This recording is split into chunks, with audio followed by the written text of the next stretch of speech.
The Freemasons are an organisation we've all heard of, but which we know almost nothing about.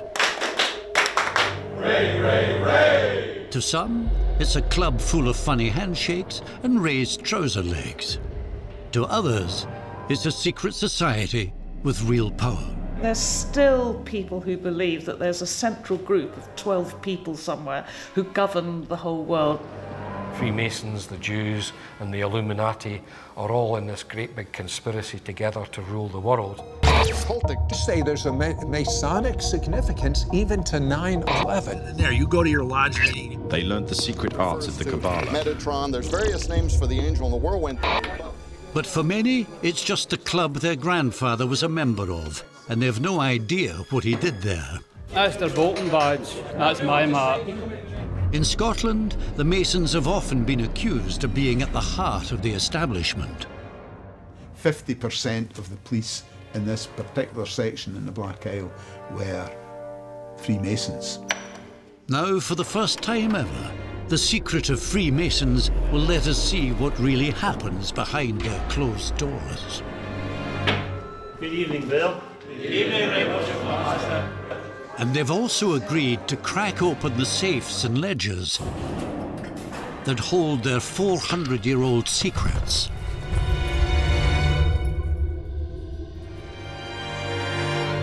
But will these secrets reveal the Masons as the hidden hand that has shaped Scotland?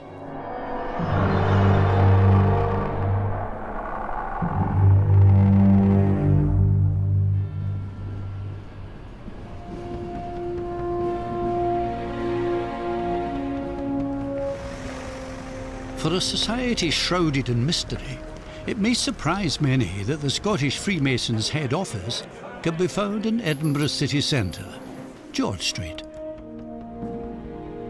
Unknown to passers-by, one of the most important Masonic ceremonies of the year is about to take place.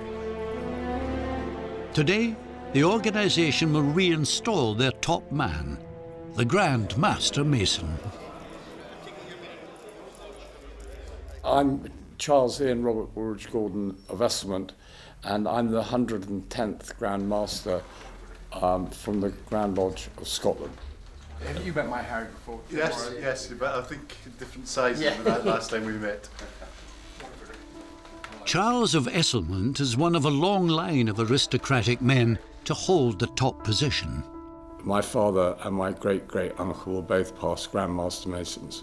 I am the fourth consecutive generation to be a Freemason. My eldest son is the fifth consecutive member of the family to join what as we call the craft. It's an important moment for the man who will preside over 1,000 lodges and 100,000 Scottish Freemasons worldwide. It's a huge privilege to put on the regalia of the Grand Master Mason of Scotland. Does that feel right? What's that wrong way round? What's that, got on the wrong shoulder, haven't I? Yeah, no, I've got it on the wrong shoulder, that's fine. Is that what you do? Yeah. I take my cue from the photographs. That's better. That's better, yeah. Incredibly nervous day, pacing around the front hall here at Grand Lodge like a worried tiger. It makes the brain start thinking that you've got to be on form downstairs in the hall. This ceremony has never before been seen on television. For the assembled Masons, this is a centuries-old ritual. Yet to the outside world, it seems archaic and baffling. To understand what's happening here, we are going directly below the hall, behind bomb and fireproof doors, where lies an archive of precious Masonic records and membership rolls. We're in the main archive room here at Freemasons Hall, and in these safes is where we keep our most precious Masonic documents. So there we go. So white gloves, the sign of an archivist as well as a Freemason. I've been a Freemason now for almost 30 years. I joined Freemasonry not because I had any kind of family connection, but I was hearing about the history, which was a very different history from that I'd been taught. For many, the Freemasons are the holders of a secret history, thanks in small part to a certain book, the Da Vinci Code. The Knights Templar, the Holy Grail, Rosslyn Chapel, it's all been chucked in there. You know, the Master Masons, you know, the Master Race, you know, we've been done in by Dan Brown. The real truth about how the Masons came into existence is found in these archives, a story that begins 400 years ago. 1598, Stirling Castle. Scotland has been ravaged by years of civil war, famine and religious infighting, but King James VI has a grand design to rebuild the nation. He orders his advisor William Shaw to organise the men he needs, the stonemasons.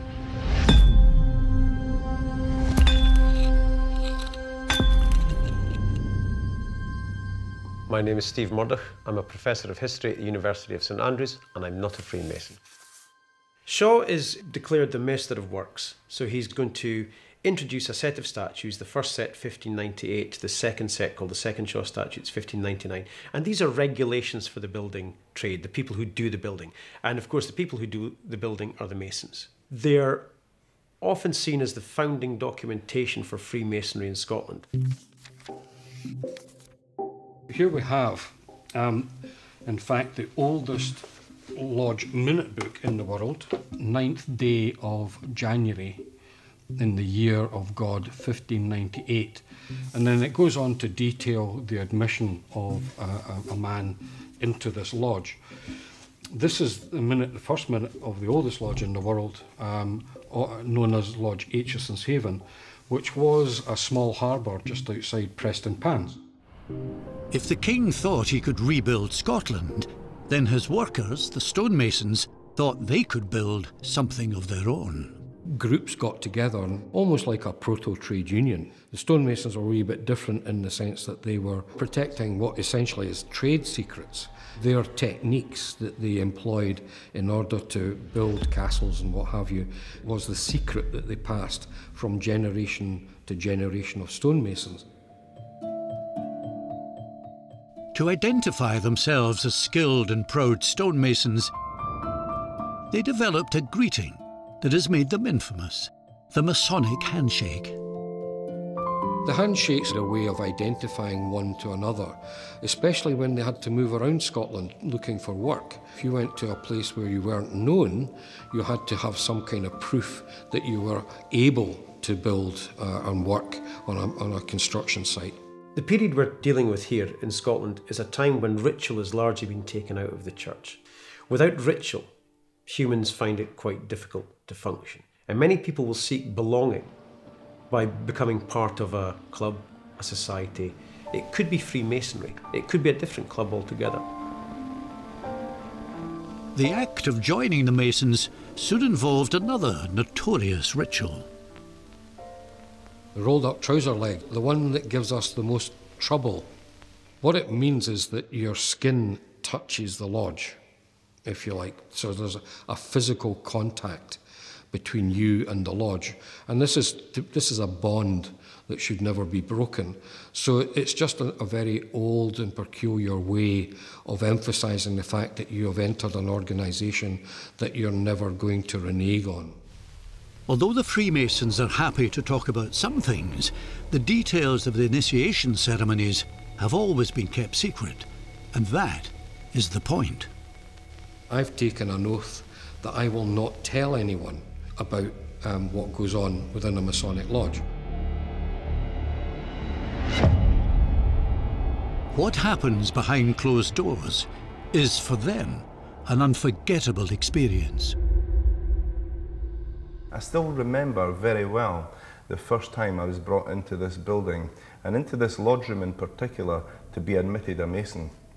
It was one of probably the most frightening experiences I've ever had, and I've no idea why. Most men would probably say the same, anxious about the unknown, and I suppose there's a draw in that. That's what makes you kind of interested. You want to go back, you want to find out a bit more. There's always some kind of initiation ceremony. Freemasonry wanted to do something a bit bolder, something that was more emphatic, something that you would remember to the day you died. An idea of what Bob and Ewan went through is quickly found on the internet, posted by ex-Masons. What happens is based on an Old Testament story. We wanted to find out more about the meaning of the legend of Hiram-Abiff. In the initiation ceremonies, Hiram-Abiff, the builder of the biblical Temple of Solomon, is attacked by thugs who want to know the secrets of building. Hiram refuses and is murdered. My life, but not the secrets. Then die!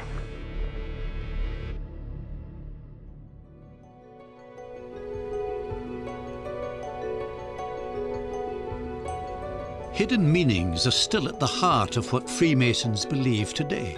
The inside of a lodge building has a secret language all of its own. When we would convene a meeting in this room, we would begin by processing into the lodge room, and the master of the lodge is effectively the chairman. And he has a couple of other key principal office bearers in the lodge. So they say, you know, 3 rule a lodge, and that's the case. The master and the 2 wardens, so a senior warden and a junior warden. The senior warden would more than likely sit in the west, and the junior warden would sit in the south. You know, the significance of the master sitting in the east is simply because, you know, light rises in the east, and Masonic light education is really what we're talking about. The checkered pavement is describing, if you like, good and bad, happiness and sorrow, and it's really just highlighting the changes that one can have in their life. The stonemason's maul, you would use that while operating a chisel, but it's used simply to call the meeting to order.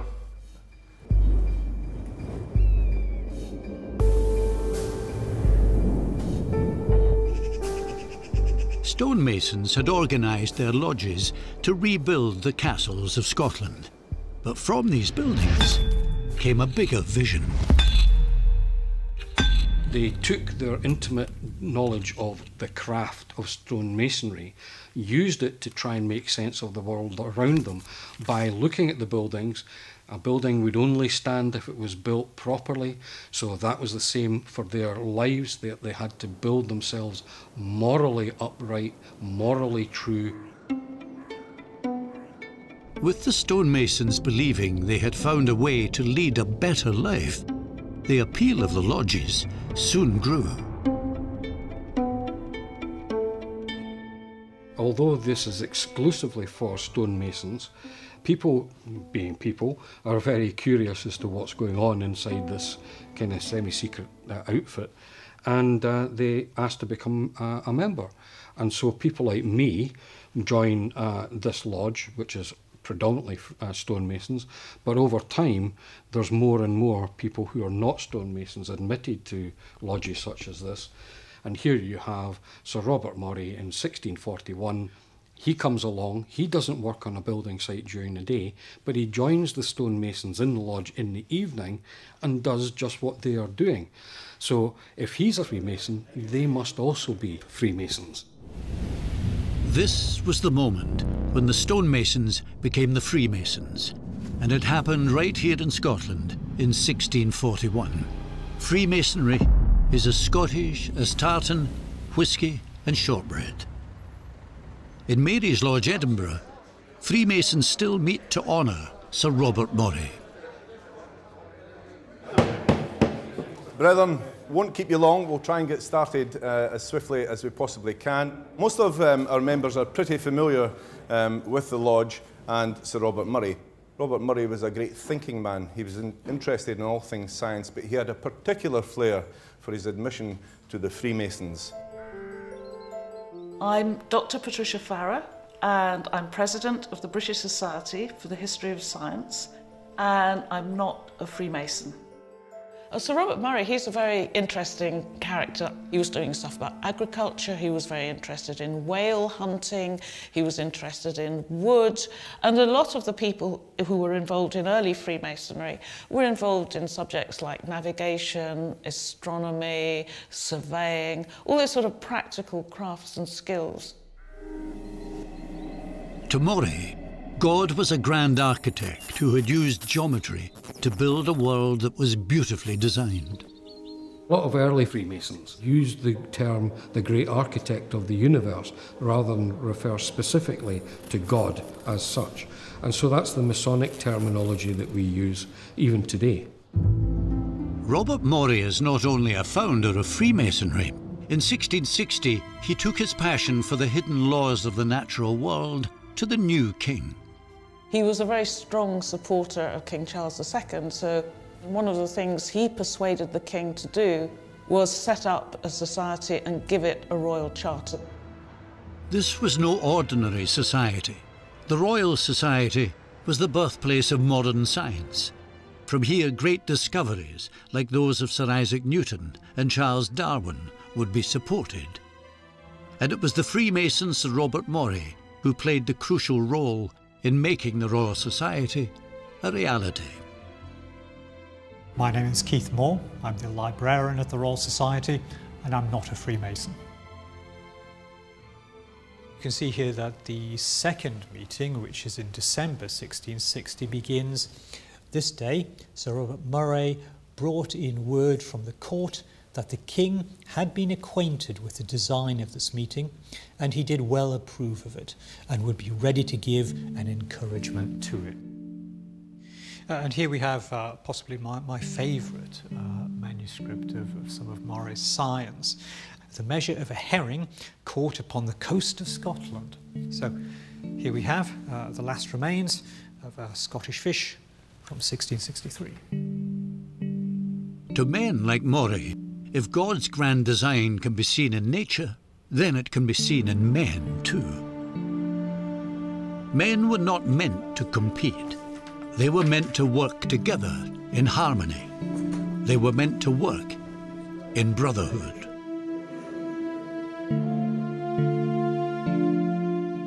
So these three principles, brotherly love, relief and truth, that's the bedrock of Freemasonry.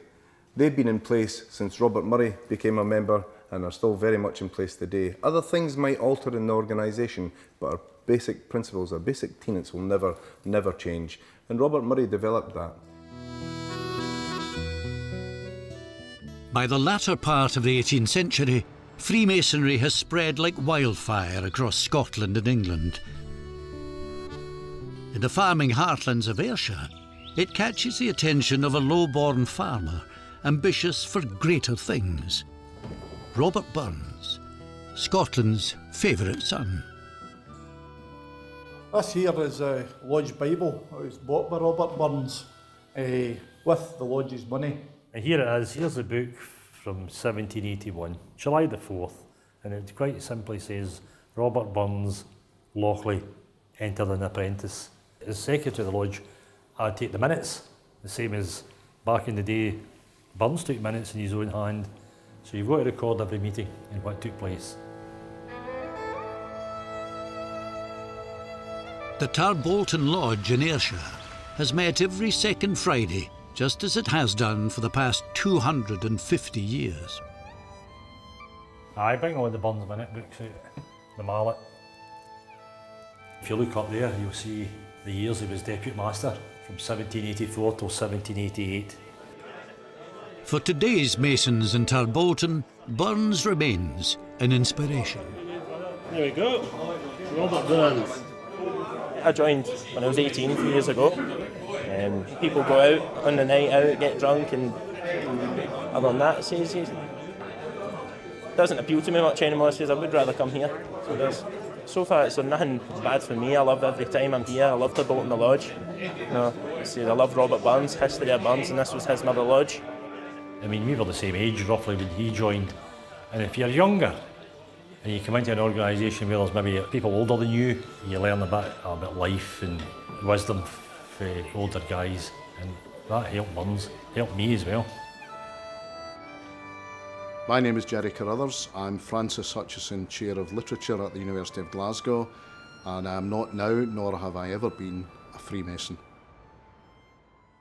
So Burns becomes a member of the St David's Lodge. He's a man of 22, and within a couple of years he's clearly one of the leading Masons in his lodge. But what does Robert Burns get from being a member of the Brotherhood?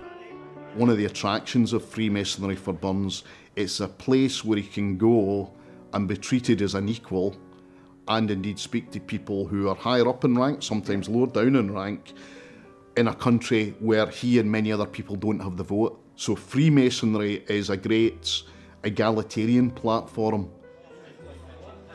Good evening, Bairn. Good evening, Right Worshipful Master. Bairn, as you know, this is the Lodge of Robert Burns. Tonight we're going to have a few excerpts from the Minute Book from Robert Burns, read by Past Master John Shirky. The letter that Burns wrote to the Lodge on the 23rd of August 1787 from Edinburgh. Men and brethren, I am truly sorry it is not in my power to be your quarterly meeting. If I must be absent in body, believe me, I shall be present in spirit. I suppose those who owe us monies by bill or otherwise will appear. I mean those we summoned.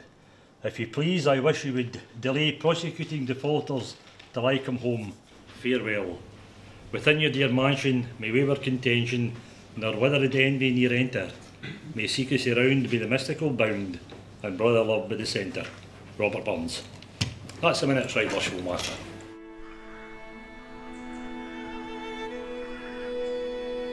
A criticism often made of the Freemasons is that they do favours for one another.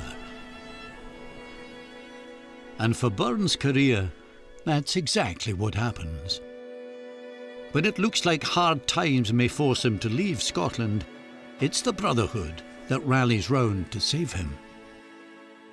So here at the end of Burns' first book, the Kilmarnock edition, we have a Masonic recessional, a song bidding farewell, because he thinks, quite soon I'll be going overseas, I'll be going to Jamaica.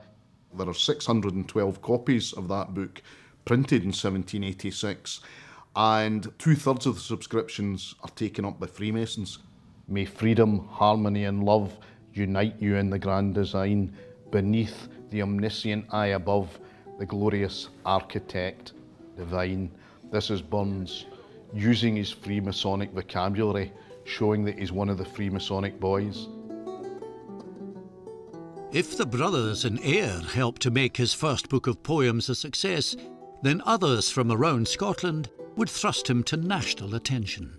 No question that the Freemasons oil the wheels of Burns' career through networks. We've got the Earl of Glencairn, who introduces Burns essentially to his Edinburgh publisher. So there's a wide range of the Brotherhood helping to shape his ongoing career in Edinburgh and beyond. There was another attraction of being a Mason for Burns. When the lodge meeting ends, it's time for food, drink and merriment, what the Masons call the harmony. They'd have their meeting, come down, have a drink, some food, and then they would probably say to Burns, and not just Burns, other people, give a wee turn for the brethren.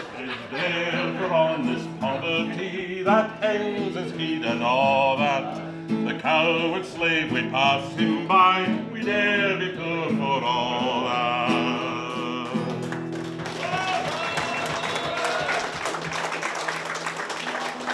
So the modern day Scot might be horrified that when you're sitting at a Burns supper, whether you're a Freemason or not, you're doing the Freemasonic thing. You have discussion, you have addresses, you have replies, you have toasts, you have good food and good company. It's clearly Freemasonic in its origins. And 4 brethren for Dundee had decided to come to the Burns supper, so they stopped for directions. It happened to my wife Celia. Conversation went, "Excuse me dear, could you tell me where the Turbolton Lodge turn-off is?" She said, "The last time I seen the bastard, he was in his bed." An angry woman doesn't hold back. Lodge nights might encourage displays of talent, but Burns was a bit of a show-off anyway. So it's almost as though Burns invented that sense of Freemasonry rather than Freemasonry inventing that sense of Burns.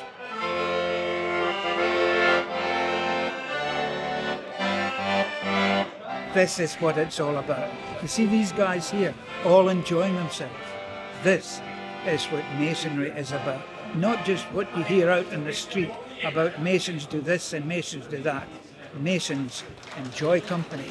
And you know the best thing? When you become a Mason, and become a better man. By the end of the 18th century, the Freemasonic Lodge is the fashionable place to meet, not just in Scotland's capital, but in the new industrial heartlands of Glasgow.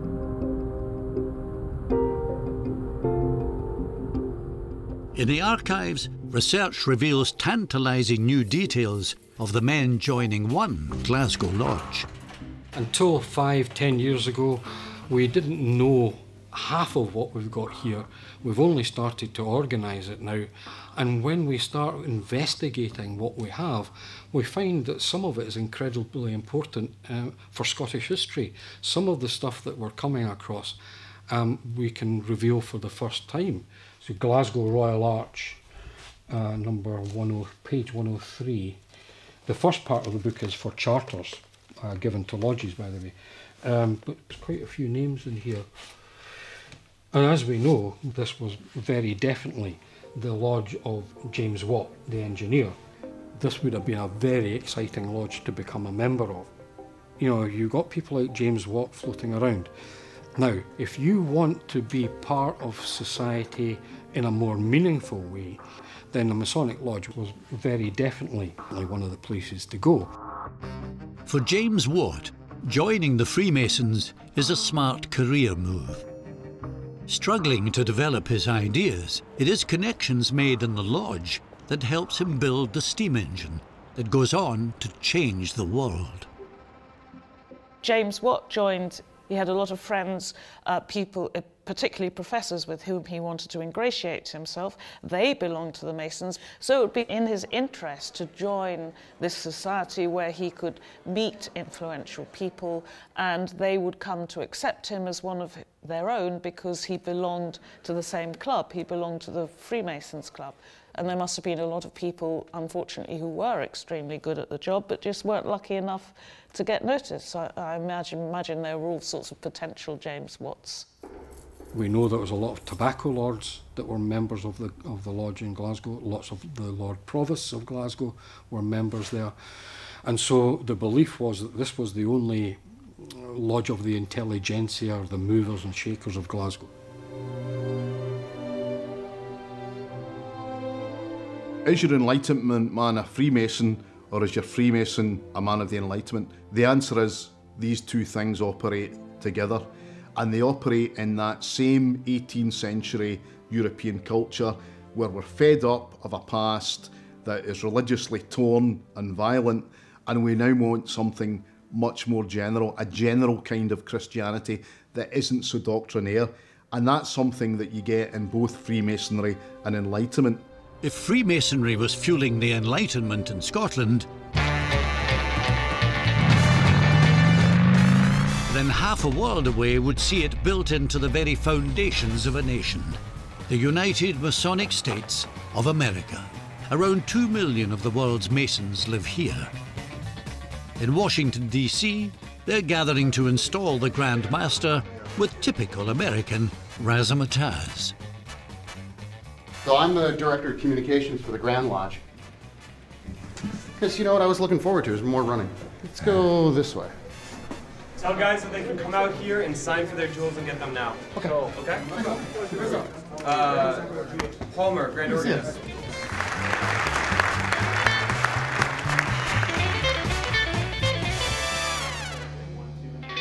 So we've got about 40, maybe 45 visiting dignitaries from around the world. Ghana, we've got guys from Toronto, we have all over the United States. The Grand Master of North Carolina is around somewhere, Delaware, Maryland. Of course, we've got the Grand Master Mason from Scotland. He's our big one this year. Grand Lodge of Scotland, chartered 1736. Most worshipful brother, Charles Ann R. Woolwich Gordon, Grand Master.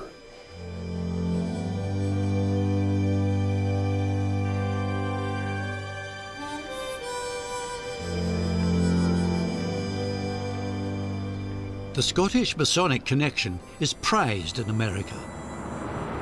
An hour's drive from the installation lies the small rural town of Fredericksburg, Virginia.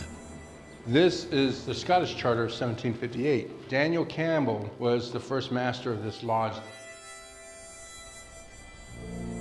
He went to Scotland in 1758 to go directly to the Grand Lodge and procure this charter for this lodge. It's here that a founding father of America is taught the lessons of Freemasonry. George Washington knew at a very young age that if you wanted to be successful, you emulate success. Who did he go to? He went to the people of his community, who were Scotsmen. Okay, November 1752, there it is. Received from Mr. George Washington for his entrance, £2, 3 shillings.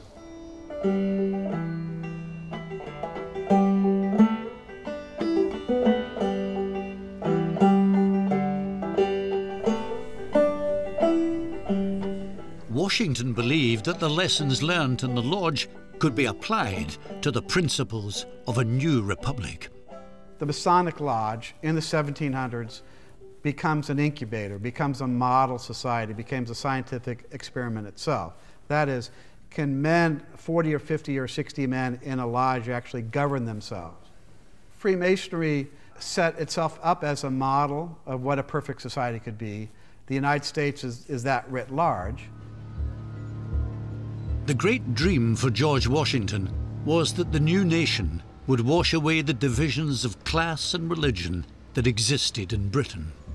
Washington always viewed Freemasonry as a tool that was suitable for all mankind. And so his great statement was, the grand aim of Freemasonry is the happiness of the human race. So he viewed the fraternity as the means for men younger than him to improve themselves, and who in turn would improve and create a good country, a good republic.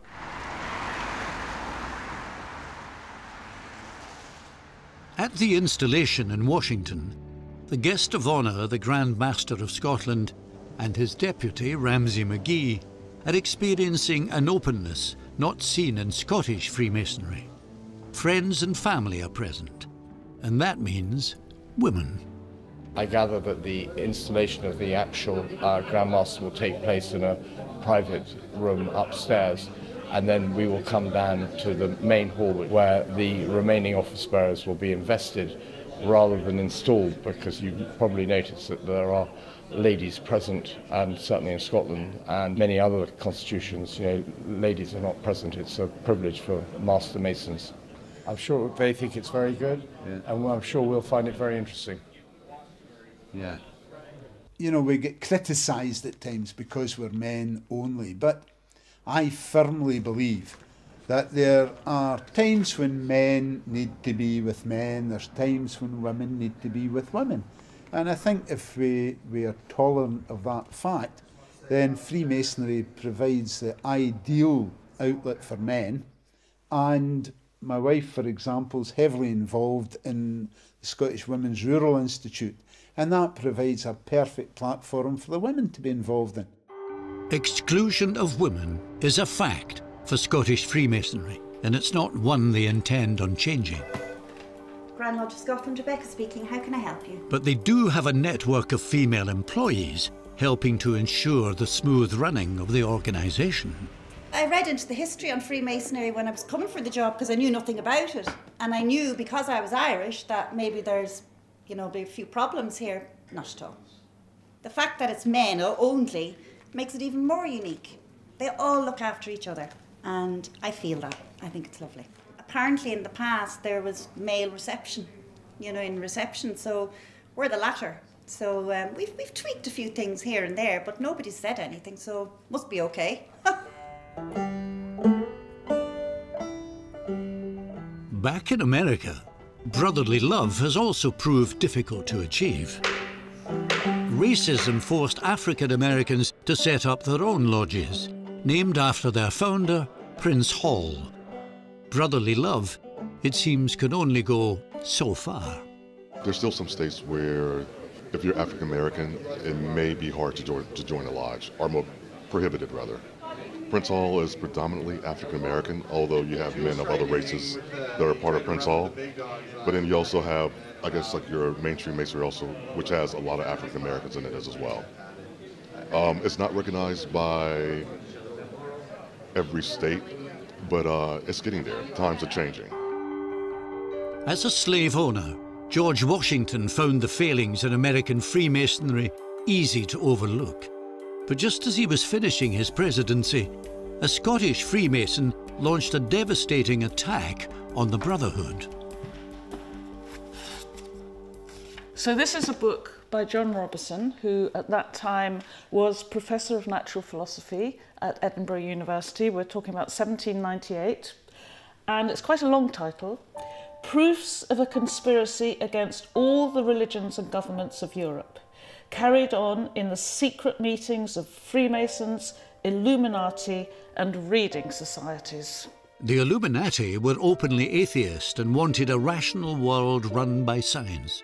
It was then discovered that this and several associated lodges were the nursery or preparation school for another order of Masons who called themselves the Illuminated in capital letters, and that the express aim of this order was to abolish Christianity and overturn all civil government.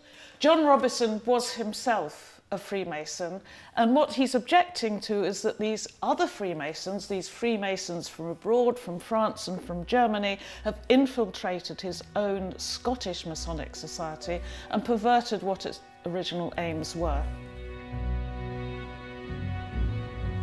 In America, John Robison's book led many to believe that the Freemasons were part of a global conspiracy.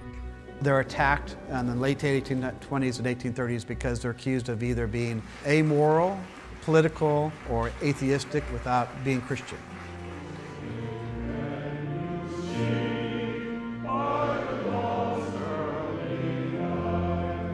A book like this would just feed into every single suspicion and little fear that people had, and would encourage that paranoia that would just spread around the community very quickly.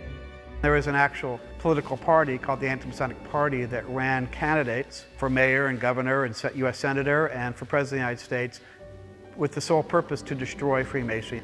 Thousands of lodges were closed around the United States. Individual Freemasons were persecuted, driven out of their homes, shunned.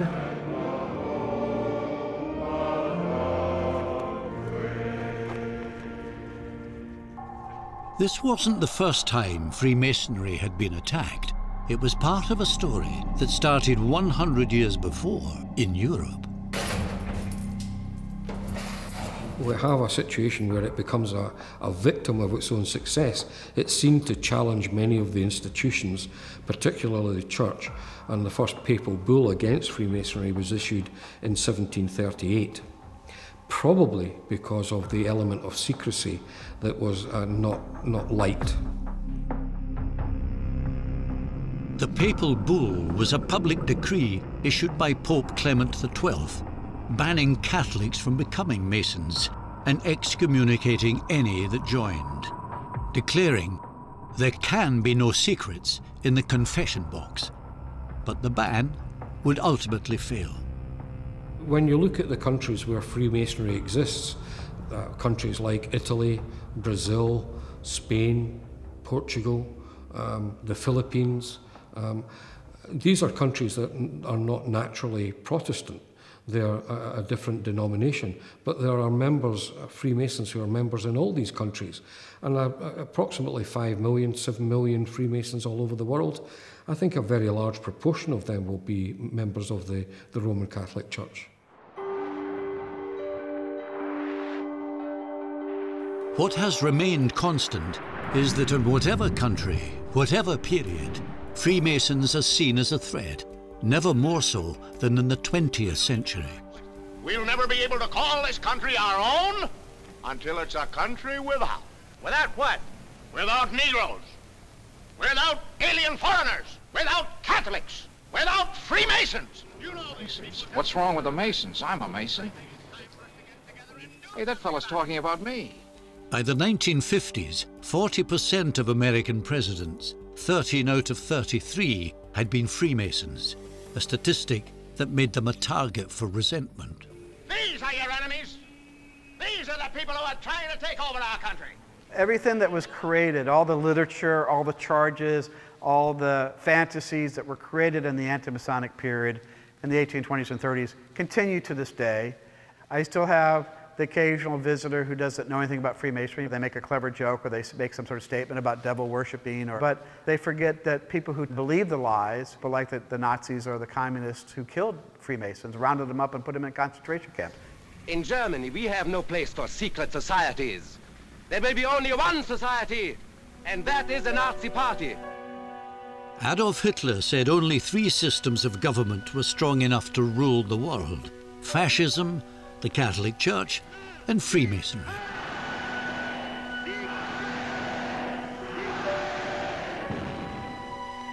Gerhard, in Washington for the installation, is a German Freemason who lived through the Nazi period. In Germany, it's the first thing I think what Hitler closed Masonry in Germany like that. They always came and watched us like that, the SS. We had no idea what it was, and the guy had some ammunition there like that, and they all, you had no idea who their spy was. That perception persisted, consequence of that strong belief that Freemasons, the Jews and the Illuminati are all in this great big conspiracy together to rule the world. And of course we know what happens when you believe something to be absolutely true of that nature. Well, in this case, 80,000 Freemasons ended up in the gas chambers. 80,000.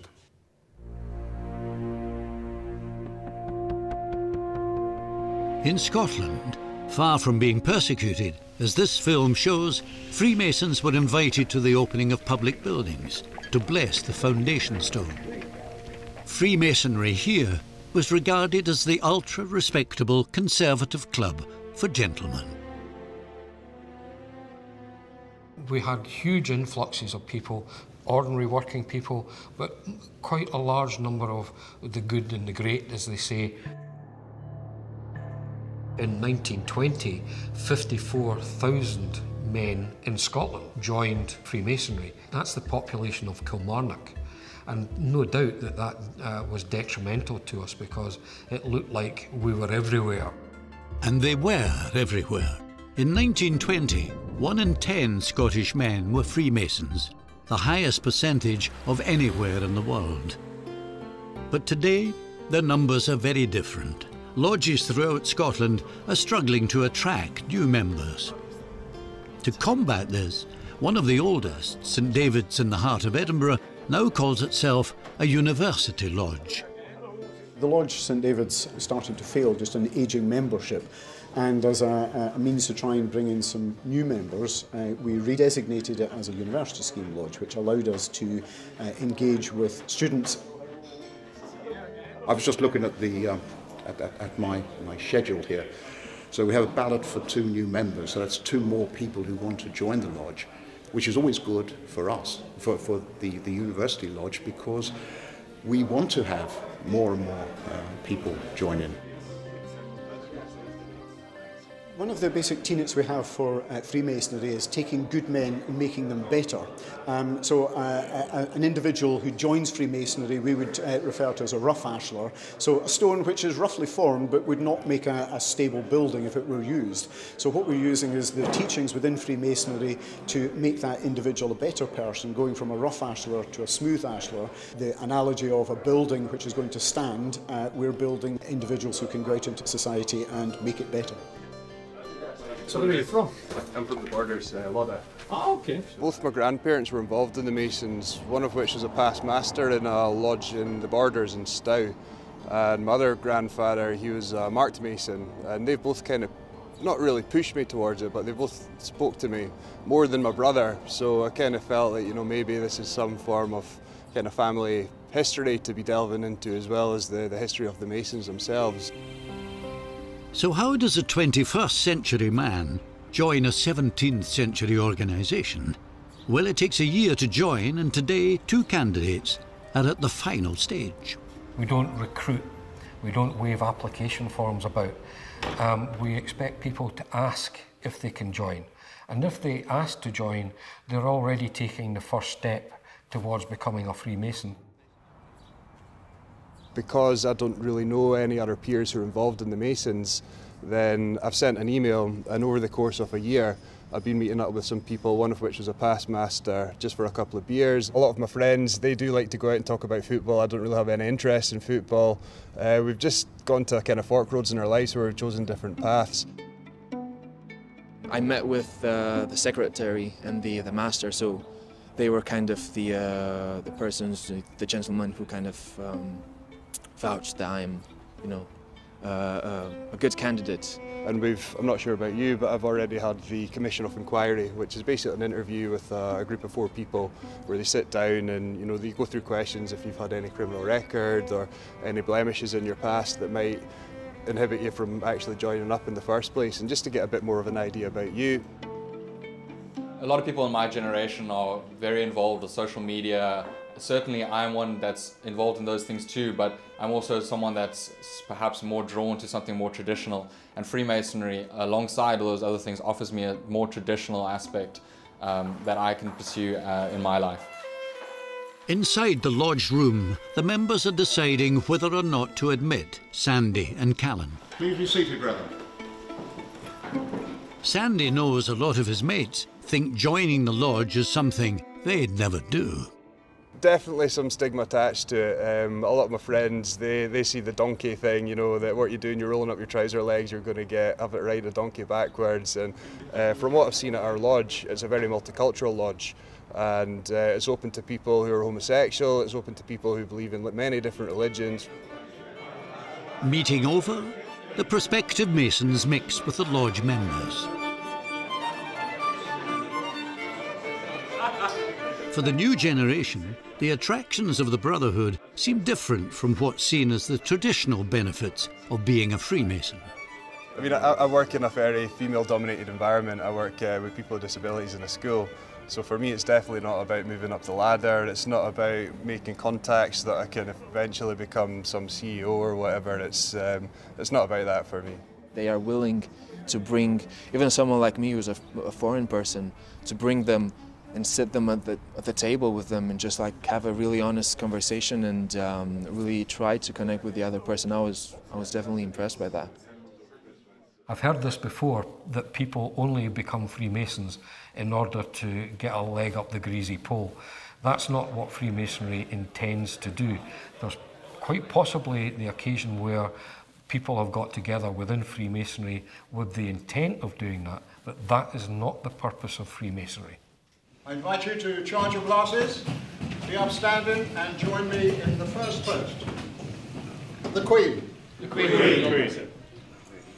There was a clappy handy kind of rah thing that went on. I've no idea what that was all about, but we're obviously allowed to talk about it if it was something that we'd witnessed as prospective candidates. Count Morton's count. 1, 2, 3. 1, 2, 3. 1, 2, 3. Ray, ray, ray. Ray, ray, ray. Ray, ray, ray. It's a Scottish thing, isn't it? Scottish thing. It's just a form of salute, sort of the equivalent of the 21 clap, 21 guns. It's the same thing. It's just a way of just getting it together and all saluting together, yeah. Thank you. Cheers. Nice to meet you all. We were told today that there had been a ballot with some other past masters and some masters, and they decided that we're okay enough to join. So, yeah. See you next time. Cheers. It's an honour, especially that my granddad's still about to come with me. So I think for him it'll be great. Aye.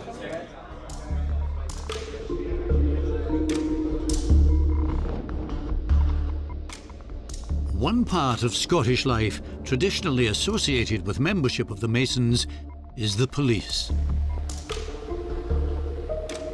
The relationship has been controversial, but for Deputy Grand Master and ex-police chief Ramsay McGee, it's a source of pride. That picture there was taken when I was acting Deputy Chief Constable. This was quite an interesting photo because the inspecting officer there at Tullyallen was none other than Brigadier Sir Gregor MacGregor of MacGregor, who was to become one of our Grand Master Masons. That was the Scottish Police College degree team when we were all in the regalia of our own mother lodges. We were all members of staff at the Scottish Police College. wore flared trousers and all sorts of things in those days. When I got transferred here to the Black Isle in 1974, the section at that time had a sergeant and there was about 8 constables. Now the sergeant wasn't in the craft, but 4 of the constables were. So 50% of the police in this particular section in the Black Isle were Freemasons. And active Freemasons at that. Accusations of torn up parking tickets and getting a Masonic pass for a speeding fine will forever haunt policemen from the craft. And I can tell you in all honesty that in almost 31 years in the police service, on one occasion, a member of the lodge here tried to use his membership to enable me to forget all about a minor traffic offence that he committed. Well, I can tell you right here now, it didn't work. In fact, it probably had the opposite effect. Times have changed, though. The heyday of a Masonic police force has long gone. When I left the force at the back end of 2003, as a senior officer in what was then Northern Constabulary, I was the only active senior officer in Northern Constabulary that was involved in Freemasonry.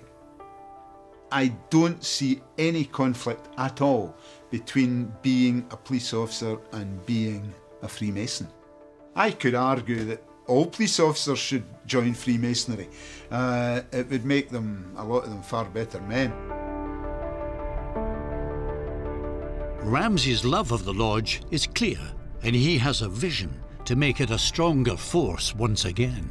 I would love to become Grand Master Mason someday if that was ever to be possible. You know, I think we can really take the organisation forward and change where we need to change in order to be a voice in Scotland in the future. Yes, okay, just push the door and come up to the first floor. Okay? That's one of our visitors from Nairobi. So they were in from Sierra Leone, I think, this morning. So is he busy? This is where Ramsey's been heading. The biggest day of the year at Grand Lodge, Scotland. Freemasons from around the world are gathering for the installation of the Grand Master.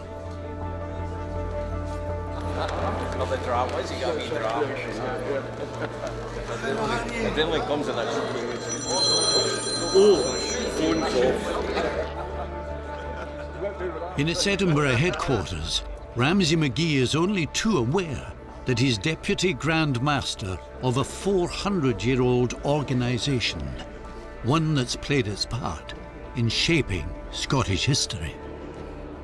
This Grand Committee room, as it's known, is a very imposing room, and it's got some portraits of very eminent past Grand Master Masons.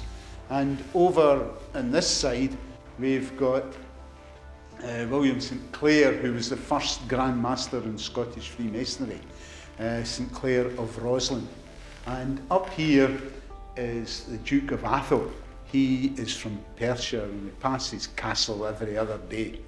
I think everybody, including the committee members, find this a very, very imposing room to be in.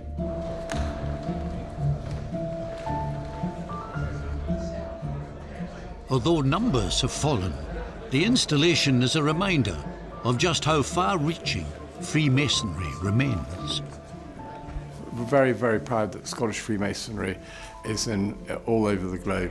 I think they come here as, you know, this is the iconic home of Scottish Freemasonry, the headquarters, and it means a lot for them to be in this building and, you know, share the history of our predecessors and what we've achieved over the last centuries. I'm from Lebanon, and Brother Nouri is from Lebanon as well. It means a lot to us to participate in the installation of the Grand Master. It's good to see all brethren from all over Scottish lodges around the world. In our world today, and all the conflicts going around in the whole world, Freemasonry is the only organization, in my opinion, that unites everyone under one topic, which is brotherly love. I'm now about to read my Grand Lodge. Do you please be upstanding while I do so? Filming of the installation today shows that the Freemasons are now more open than they have ever been.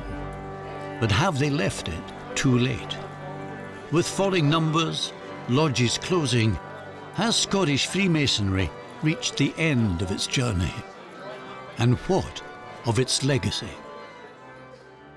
We shouldn't be over-scared of anything we've invented, because we invented it, we can control it, and very often with a lot of inventions, once it's had its day, it's had its day. We can put it to one side and not be scared that it's lurking in the cupboard like a bogeyman.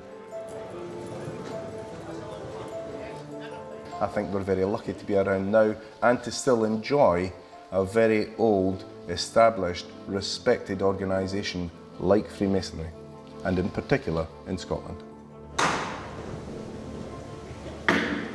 Reverend to receive the distinguished guest.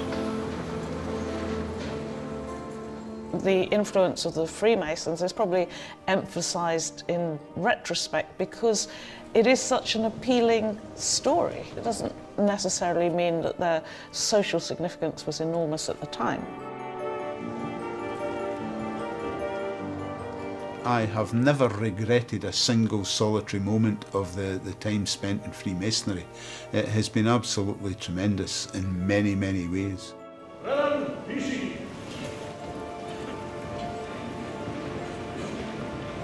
It stops being somewhere where we're thinking about advancing and starts to be something which is looking for a mythical past to justify itself. And the validity of Masonry in the 20th or 21st century is me. I'll leave that for the Freemasons to discuss. But for me, it's somewhere that lost its way in the 18th century and lost its validity in the 18th century.